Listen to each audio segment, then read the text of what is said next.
Alright guys, sa mapagpalang araw sa inyong lahat, meron tayong isang reaction video dito kay Rob Trip, and don't forget to subscribe the channel Rob Trip. Alright. At Senator Amy Marcos, pinasaringan si House Speaker Martin Romualdez. Ito ay nakaraang January 31 pa, at ngayon ay lumalabas na naman dahil dito sa PI, mga PI kayo. At panoorin po natin guys.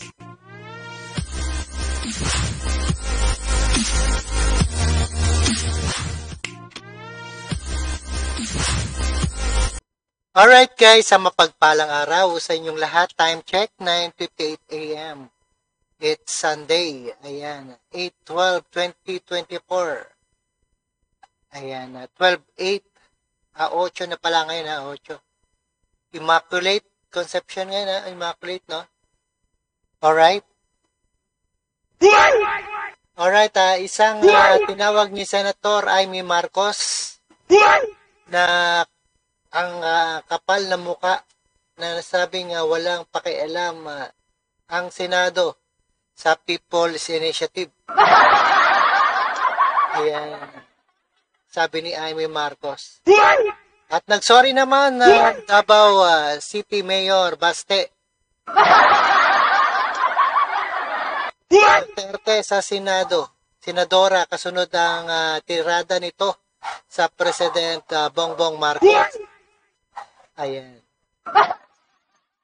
Alright, panoorin po natin guys. So, without further ado, let's do watch. And don't forget to subscribe. Rob Trip. Alright, let's get it on. Tinawag ni Senator Amy Marcos na makapal ang mukha ang nagsabi ng kalamang Senado sa People's Initiative. Wala namang ibang nagsabi niyan, kundi si House Speaker Martin Romualdez na itinuturong utak ng People's Initiative. Nasa frontline ng balitang yan, si May Agnes Baños.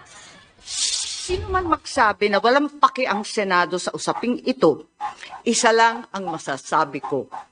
Walang gamot sa kakapalan ng mukha mo. Ayan, walang gamot sa kapal ng mukha mo. Umpisa pa lang ng pagdinig kanina ng Senate Committee on Electoral Reforms and People's Participation, maaanghang na ang balat ni Senator Amy Marcos. Alright, ito ay tungkol sa mga pirmahan sa People's Initiative. Gumawa ito ng dahilan upang siguro may balak na mamuno o maging presidente sa 2028. Itong si Tambaluslos. Ayan, kaya ang kapal na mukha at katawan niya nito. Alright. Di man niya direktang pinangalanan ang pinsan niyang si House Speaker Martin Romualdez, paulit-ulit itong ipinalabas sa hearing. Wala tayong pakialam sa PI. Wala tayong pakialam sa PI. Wala tayong pakialam sa PI. Lagi ng pagdinig ng Senado na kasisihin ng pera o ayuda kapalit ng pirma sa People's Initiative o PI para sa charter change o pag-amyenda sa batas. Dito, tila pinulutan si Romualdez. Siya ang isa sa mga tinurong nasa likod ng PI kahit ilang beses na niya itong itinanggi. Ang aminatong nagsusulong ng People's Initiative ay ang grupong pirma. Kaya tanong agad ni Senator Marcos, tinutulungan ba ng Speaker at ni Ako Bicol Party List Representative Elizaldico ang grupong pirma? Sina Congressman Saldico kasama at si Speaker Romualdez. At dito nabuking yan kasama. At ginanapang pagpupulong kila House Speaker sa kanyang tahanan. Saldico, no, I didn't talk to Saldi. Sigurado kayo wala si Speaker, wala si Congressman Saldico sa anumang pagtitipon? Sabi ni Convenient Anyate, nitong January 2 lang nang mag-meeting sila tungkol sa PI. Hindi raw nila nakakausap si Ko at Romualdez. Pero biglang naglabas ng resibo si Senator Marcos. Letrato nakuha raw noong January 8 kung saan makikitang magkasama at magkakatabi pa sina Romualdez. Diba, booking na booking, kita-kita. Hindi may resibo itong si Amy Marcos. At Oñate. Dito na kumambyo si Oñate. You said you never met the Speaker. nor Booking, Mr. no? Saldico, our congressman. You're under oath, sir. It slipped my mind. It's very clear that Speaker Martin Romualdez is supporting your group po. He is all out behind the People's Initiative. Napag-alaman ding sa bahay mismo ng House Speaker nangyari ang pulong. So, ang nag-host at nagkumbida ay si Speaker Romualdez. Tama po Ako ba? po ang nagkumbida. Dapat Paano po ka magkukumbida? Di mo bahay. Hindi ba maliwanag kung bahay ni Speaker, siya nagpatawag ng meeting, nakikialam si Speaker sa People's Initiative? Initiate ng meeting. Pero sinabi po na doon na lang gawin sa townhouse ni Speaker. Paliwanag ng grupong pirma. Tas kanina, Administrative hindi lang ang kilala, klase no? ng tulong na ibinigay sa kanila ng mga kongresista. Ang kanila pa rin daw grupo ang nanguna sa pagkalap ng mga lagda. Pero itinuturo raw sa kanila ng mga mambabatas kung saan posibleng makakuha ng maraming pirma. Dumalo rin ang pagtinig sa Sagip Party List Representative Rodante Marcoleta. Nasaktan daw siya sa kanyang mga narinig. As a member, hindi po nyo may aalis sa akin na medyo magdamdam rin ako sapagkat ang patutsada ay patungkol sa House of Representatives, lalong-lalo na po yung Speaker.